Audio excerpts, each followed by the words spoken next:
Daf Mem Vav Amud Beis will begin Daf Mem Vav Amud Aleph, the Mishnah at the bottom of the Amud. Zok the Mishnah, Ketzad Mafrishin Chala Betuma B'Yontif. If we have a case where a person is baking challah on Yontif, he's baking matzahs. Now, he bakes matzahs, he has to be mafresh challah. Challah has to be taken from the dough and be given to the kohen. That's one of the matnas kahuna, and it has a din like truma, and it has to be eaten betara. It cannot be eaten betuma. So, if we have a case over here that the dough is tomei, if the dough is tomei, then how are you mafresh the challah?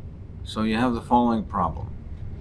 If you're mafresh the challah, like is normally done, you're mafresh it from the state where it's dough, and you're mafresh the challah, if you leave it, then it's going to become chometz, and you'll be over bal yirah bal yamatzah. If you mafresh the challah and you want to bake it, well, how can you bake it? You can only bake something which is sorach yontif, and sorach nefesh. Now, this is challah which is tameya, which cannot be eaten. It has to be given to the kohen, but even though it's given to the kohen cannot eat it. He has to burn it. He can get hanoah from the burning, but he can't eat it. So therefore, there's no sorach nefesh. So you can't bake it on yontif. You can't take it and just burn it and be mevayer it because ain't sarfim kosher b'yontif. You can't be mevatel it, the Miri says, because it's not yours. It has to be given to the kohen, and it doesn't belong to any specific kohen, so you can't be mevatel it either. So what do you do in such a case? You want to bake the matzahs, you have to be mafresh the challah. You can't be mafresh it and just leave it because it'll become chometz. So what do you do? So Rabbi Lezer Omer Leitikral Hashem Achat Yalfe. He says what you do is you bake all of the challah. You're not mafresh the challah in the stage where it's dough. You bake all of the challah. So now you've eliminated the chometz problem. It's no longer chometz. It's baked. There's no chometz. Then you're mafresh the challah after it's baked, and then you give it to the kohen. So therefore, you don't have any problem. You're not over bal yirah bal yamatzah because there's no chometz. It's been baked. You're not burning kachan on yontif, and you give it to the kohen after the fact, and therefore you don't have the problem of baking on yontif something which is not edible. Now the question is why? How does that alleviate the problem? You're saying that you can't bake the challah, which is tameya, because it's shlit nefesh, where here you're baking all of it. You bake the entire batch. But what you take out and what you're mafresh for the kohen, ultimately, well, you bake that, and that was baked, and it's shaloy nefesh. So how does it become mutter? So one eitzah is that you take a piece of each loaf, and then we say each loaf that you baked, or each matzah that you baked, was l'tzarech ha'echel nefesh, even though there's a part of it that's not eaten, but the matzah itself, the loaf itself, can be baked because that loaf has the loaf of itself, the majority of it, there's a part of it in any event, is going to be eaten, and l'tzarech ha'echel nefesh. However, we say that even if he does not break off a piece of each matzah, even if he just takes one loaf and gives that to the kohen, and all of the rest of them are going to be eaten by him, and one is going to be entirely challah, it's also mutter. The question is why? That loaf that he ultimately gave to the kohen that's being used for challah, that loaf is completely challah, and nothing of it is going to be edible. Why is that considered oichel nefesh? Why was that mutter? What's the heter to bake that on yontif? Rashi explains that since there is a possibility that any one of these loaves could be eaten, and we don't know which one, each loaf or each matzah could be baked because that's possible that that's the one that you're going to eat. So therefore, you can bake all of them because each one might be the one that you're going to eat. So therefore, it's all considered mutter l'tzarech oichel nefesh. So that's what Rabbi Eliezer says. Rabbi Eliezer says, Lo yitikol Hashem ad shetiyafim. But we have a different opinion in the Mishnah ben Beseiraim. He says, no, tatil b'tzayin. He says that that's not a good eitzah. He says tatil b'tzayin. He says rather put it in cold water, and therefore it will not become chametz. So why doesn't he hold like Rabbi Eliezer? Because he says, like we just discussed, that you're having to say that you can bake all of the challahs, even though one of the loaves will be completely challah, and it'll end up that there's no oichel nefesh in that at all. You are allowed to bake all of the challahs, and even though ultimately one will be completely challah, because each one of them can be one at the time that you bake it, each one of them has the possibility of being the one that you're eating. But Ben Beseir doesn't hold of that. And rather that he holds, tatil b'tzayin, put it in cold water, which inhibits it from becoming chametz. It won't become chametz. And that's the perfect way to do it. Now, Taisus points out that Rabbi Eliezer also agrees that tatil b'tzayin. He says, but we're afraid that it won't be done properly. There's a chashash that it won't be done properly. And therefore, it's preferable, he says, to bake all of the challahs. But if you did take out the mafresh the challah before it was baked, and b'di'evet, he would also be masking that this is the eitzah. But he says, l'chadchila, we don't want to rely on this because it might come lidei chimutz, and rather this is preferable. But b'di'evet, if he was mafresh already the challah, now you can't bake it because this is challah already, and he would agree to this as well. Rabbi Yeshua says a third opinion. He says, he says there's no bal yara and bal yamatza on this chometz, because this chometz does not belong to the owner. It belongs to the kohanim, and it doesn't belong to any specific kohen. And it's not given to any kohen, and he's not even the shomer for any kohen. So therefore there's no bal yara and bal yamatza over here. So leave it. Don't be mafresh the challah. Be mafresh the challah, just leave it till the nighttime. V'mechmitza chamitza. And if it becomes chametz, it's chametz. Because there's no bal yara. And at that time, after Yontiv, then it'll be burnt. So he holds, therefore, don't bake it. Be mafresh the challah. And you don't have to worry about it. Don't bake it. Now, as Rashi explains, he also argues on Rabbi Eliezer. You can't bake all of the challahs because you might be eating any one of them, because we don't know which is challah, and each one has the potential to be the one that you're eating. We can't rely on that either, because we say that since one of them is ultimately going to be completely challah, it was baked as challah, you baked challah. So we don't rely on that. So he argues, Rabbi Eliezer, on two things. He argues, he says, that we can't allow you to bake all of them, because one ultimately is going to be challah. And he says, secondly, there's no bal yara, bal yamatza. So therefore he says, be mafresh the challah, leave it to the night time. Like the Gemara, what's the machlekes between Rabbi Yeshua and Rabbi Eliezer? So we say, Rabbi Yeshua says, this challah, you're not over bal yamatza. Rabbi Eliezer says you would be lame, but Taivas Hano kamei flagel. Let's say they're arguing whether it's Taivas Hano, whether Taivas Hano is moment. Now over here, the owner does not challah, he doesn't own it. He has to give it to the kohen. He can't keep it. But he has the right to designate which kohen he gives it to. Does that ability to designate, to give it to whoever he wants to, is that considered a monetary ownership? So let's say that's the machlokes. The Rabbi Eliezer saw Taivas Hano moment, that he holds that Taivas Hano is moment. So therefore, it's considered like he's an owner, and you would be over by your yamatza.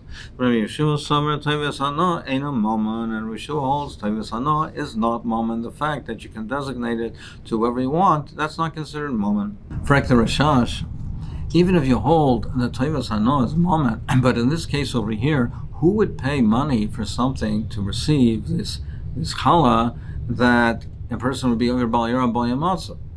Over here, in this case, why would there be any value in this? What kind of hana, even if you hold Taivas Hana as a moment, but in this case, where it's something that there would be bal yara bal yamatza for this dough, who would pay money for something like that? So the Rashash says, which is a big chiddush, is that he says that what we mean over here, we say just like we say by Bal Yura, Bal Yamatz, we say really that this chometz is not in his reshus. Chometz on Pesach is also ba'ano, it's not in his reshus. Asa kasav kil b'reshusai, the Torah put in your reshus. So here also we say that it's really doesn't have any value, but the asa kasav, the Torah treats it like it is moment. And therefore he says, but then we can answer the Shagas Aryas Kasha, that Kasha is still Rabbi Yeshua, because here we're suggesting that Rabbi Yeshua holds that Tayvus Hano ain't a moment. And Bometzi holds Tayvus Hano is moment. And therefore he says, it means in this case, because Asoa Kosev. It's difficult to understand how it fits into the Lashon of Tayvus Hano.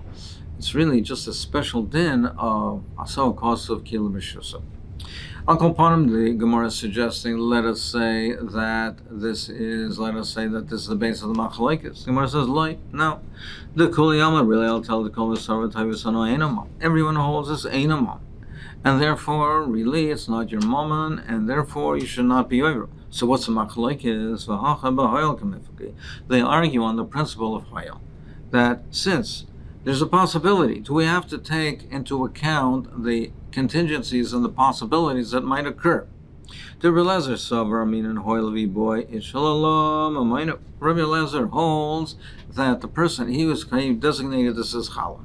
Now that it's challah, therefore he can't bake it because it's not l'tzarach yontiv. He can't eat it. But Hoyel, he has a possibility of being shoyal on this designation, on this neder. And therefore, he can now undo this designation, which will therefore render it his, and something that's mutter for him. So since it has that possibility of becoming something which is mutter for him to eat, he has a possibility of annulling this designation of challah, and he could eat it. Therefore, it has the possibility of something that's mutter. It's mutter, possibly mutter b'achila on yontiv, and therefore we should say he can bake it because it's possibly mutter, even though unlikely. It's possibly mutter for him on yontiv, and it's mutter therefore to bake it. It's considered tzarech ha'echol nefesh. So therefore he holds of Hoyel, and Hoyel vi boy mitshalam umaynu. And Rabbi Yeshua sover lo yamrin and Hoyel, and Rabbi Yeshua says that we don't hold of Hoyel. Let us say that that is the basis of the machlekes. So now that we discussed we brought up the inyan of Hoyel, now the Gemara is going to have a discussion on this concept of Hoyel. Do we say, take into account the possibilities? Itmar, we learned, if a person bakes on Yonta for a weekday. Now it's also to bake for a weekday because it's mutter on Yonta to bake l'tzorach Yonta, for tzorach echol nefesh. And now he's baking for Yonta. Rav Chisda, Rav Chisda says, he gets malchus. It's considered like he did a malacha. He was machal Yonta. And Rabba Amar ain't like. Rabba says there's no malchus. So what's the machlekes? Rav Chisda Amar Leike, he says you get malchus lo yamrin and hoyle mikle or chemchosule. So now we're talking that he baked it for yont. He baked it for chol rather. He ate his yontav meal. He's baking it for the next day. So there's no purpose for him for yontav. Nevertheless, we have a machlekes here. What's the machlekes? Now, Rav Chisda, we understand, he says, he didn't bake it for himself. And lo yamrin and hoyel. And we don't take into account the remote possibility that maybe guests are going to come, and he'll need it for these guests. And if guests do come, it would be tzarach yontav. But we don't take this into account. And Rambam, Almar Ein Aloiki, says there's no malchus, amrin and hoyel.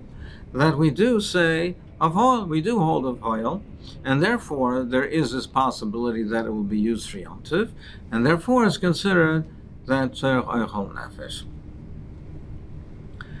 So let us say this is machlekes Taisus and Beyas Akasha. Why would we say that you get malchus? Why would we say like even if you don't hold of hoyel, Beis Hillel holds a mitoich that mitoich shehutra l'tzarech, since baking is mutter l'tzarech yontiv, it's mutter shalei l'tzarech.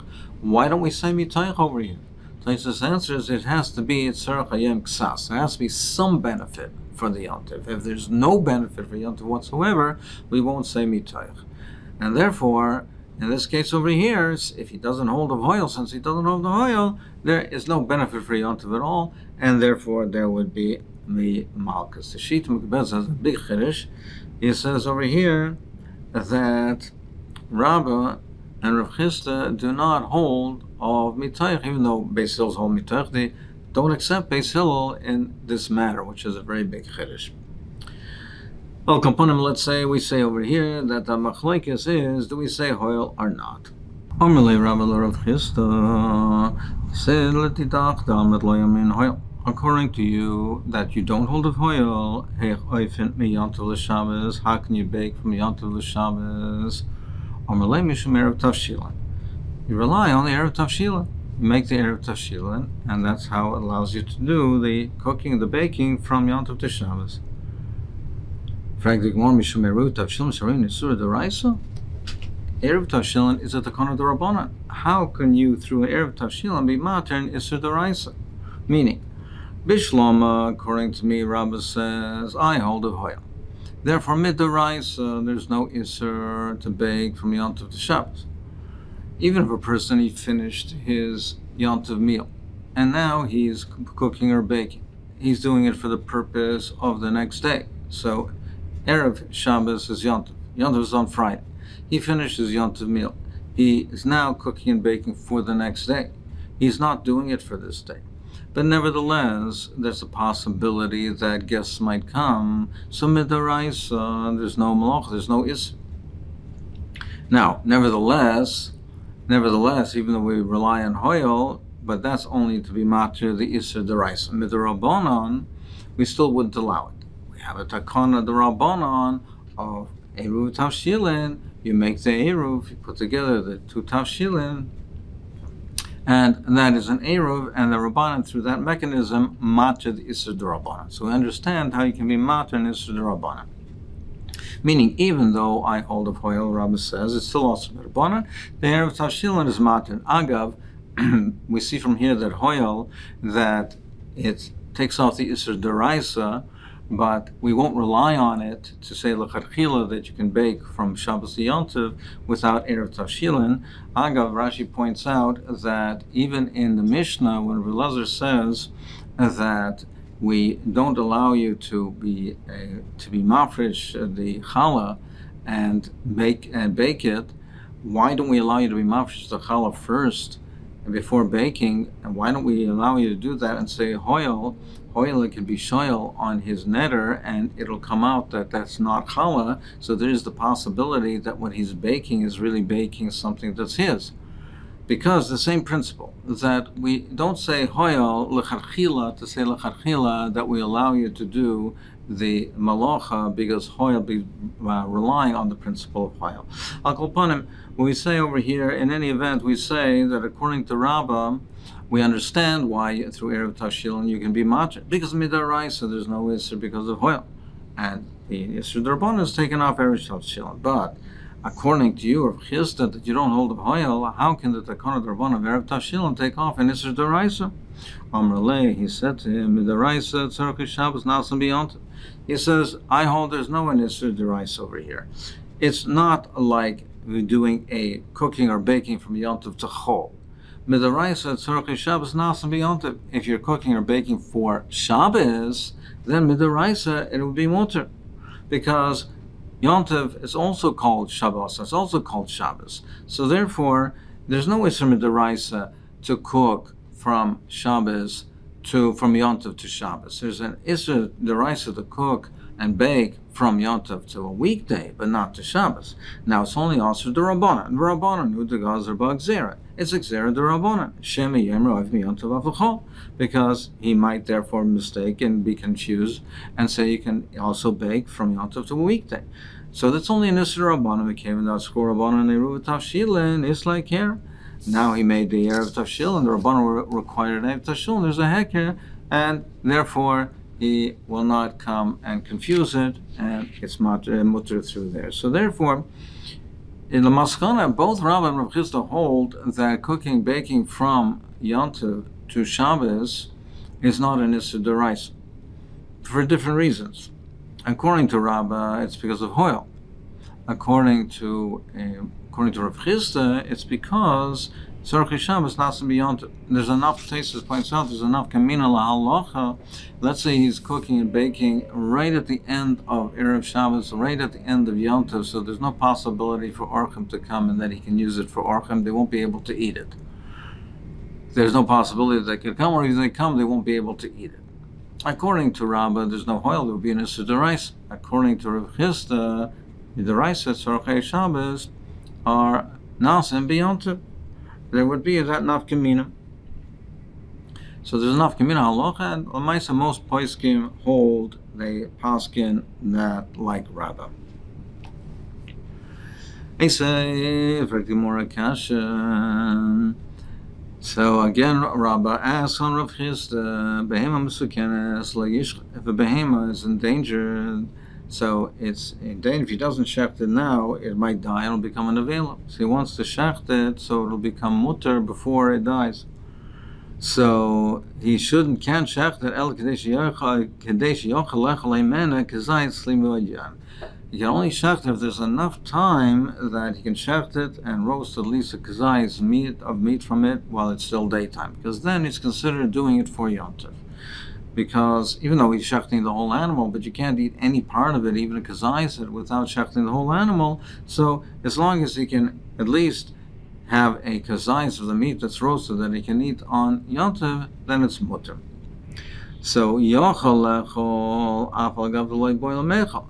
It only has to be theoretically possible to eat it, even though he doesn't want to eat it. Even though he finished his meal, he doesn't want to eat it. At least so long as he has the possibility of doing it, it's mutter.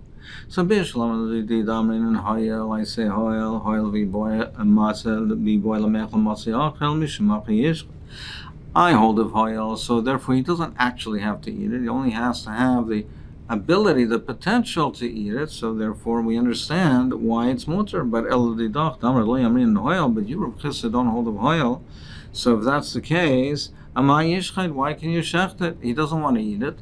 Why should it be mutter? Mishum Hafsed Memayna. Because of the Hafsed Memayna, because otherwise he'll lose the animal, the die will be unavailable, it'll be the loss of money, and we are a matter. Strictly more Mishum Hafsed Memayna Shirin Issur D'Oraisa, or matter and Issur D'Oraisa for Hafsed moment for loss of money. How can you say that? Amrlein, yes, meaning Mishum Hafsed Memayna Gomer Belibalech Kazayas, because of the Hafsed moment. What it means is he understands that he can't shecht it without eating a part of it, so he shechts it with the intent that he's going to eat at least a kazayas of the basar, because otherwise he can't. That's what it means. The yashel kazayas basar v'lo shchita. You can't have any of the meat without shechting it. You have to shecht the entire animal. So he knows, meaning the point is that he understands that in order to be mutter, he's going to have to eat a kazayis balsa, and that's the intent that he has. So therefore, we're not relying on hoil, and therefore it's mutter because it's tzarech yontav.